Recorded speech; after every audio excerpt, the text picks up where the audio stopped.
আজকে স্যার কাদের উদ্যোগে এবং কোর্সে কি কি হচ্ছে? আজকে আমাদের বর্ধমান বিশ্ববিদ্যালয় যে স্পোর্টস ডিপার্টমেন্ট তার উদ্যোগে এবং ছাত্রীদের সহযোগিতা, পিজি ডিপার্টমেন্টের সমস্ত ছাত্রছাত্রীর সহযোগিতায় আমাদের যে বার্ষিক ক্রীড়া প্রতিযোগিতা, যেটা inter department annual sports meet বলি, প্রত্যেক বছর এটা হয়। প্রায় আমাদের 1000 থেকে 1200 স্টুডেন্ট এখানে পার্টিসিপেট করে এবং এই পার্টিসিপেশনের মাত্রাটা এখন দিন দিন আকর্ষণীয় হচ্ছে এবং বাড়ছে, কারণ এখানে ফার্স্ট, সেকেন্ড, থার্ড যারা পজিশন পাবে প্রত্যেকটা ইভেন্টে ওদের টিউশনি ফিস মুকুব করা হয়েছে এবং সেটার জন্যই হয়তো আমাদের এই স্টুডেন্টদের পার্টিসিপেন্টের সংখ্যাটা অনেকটাই বেড়েছে, কারণ অনেক গরিব ঘরের ছেলেমেয়েরা আসে এবং যারা খেলাধুলা খুবই ভালো তাদেরকে এই ইউনিভার্সিটি আমাদের এক্সিকিউটিভ কাউন্সিলের মিটিংয়ে 2016 সালে আমরা প্রথম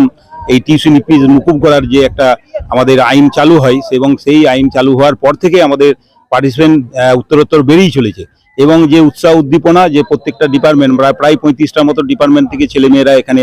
বিভিন্ন event 100 metre, 200 metre, 400 metre long jump, high jump, shot put, discus এবং আরও অনেক মেয়েদের অনেকগুলো ইভেন্ট আছে, মিউজিক্যাল চেয়ার আছে এবং ব্যালেন্স রেস আছে। অনেক প্রায় 33টা ইভেন্ট আমাদের এখানে আজকে সারা দিনে আজকে সংগঠিত করব এবং এখান থেকে ফার্স্ট, সেকেন্ড, থার্ড যারা পজিশন পাবে তাদেরকে আমরা ইউনিভার্সিটি কর্তৃপক্ষকে আমরা সুপারিশ করি তাদের ফার্স্ট, সেকেন্ড, থার্ড পজিশনে যে টিউশনি ফিস মুকুব করার, এবং তাতে আজকে সচেতনতা বেড়েছে, পার্টিসিপেন্টের সংখ্যা বেড়েছে এবং যে খেলা পড়ার সাথে সাথে যে একটা হলিস্টিক ডেভেলপমেন্ট সেটা পড়াশোনার সাথে সাথে প্রয়োজন, সেটাও কিন্তু বার্তা দিয়ে গেছেন মাননীয় উপাচার্য মহাশয় এবং তিনি বলেও গেছেন যে এই হলিস্টিক ডেভেলপমেন্টের জন্য আমরা সবসময় সহযোগিতা করি।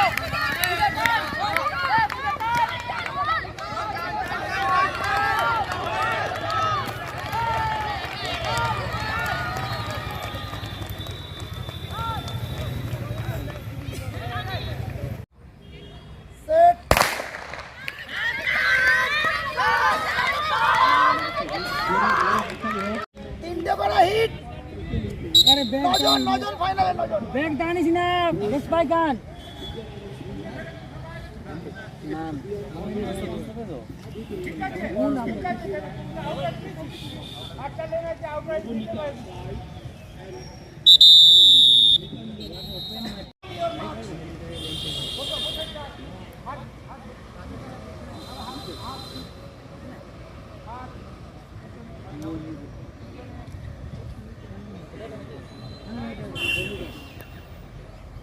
High jump boy, চল high jump boy, cara চল চল চল শুরু করা